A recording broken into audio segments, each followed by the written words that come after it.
Dalawang liyan.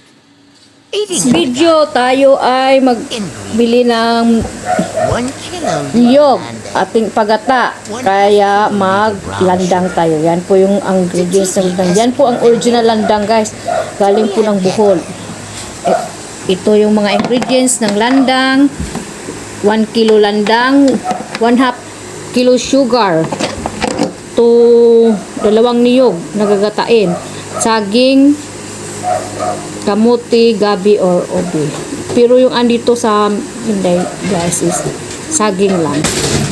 Lagyan din natin ng vanilla. Let's do this, guys. Nag-posting na kasi kahapon to siya na kahapon ko ano, guys,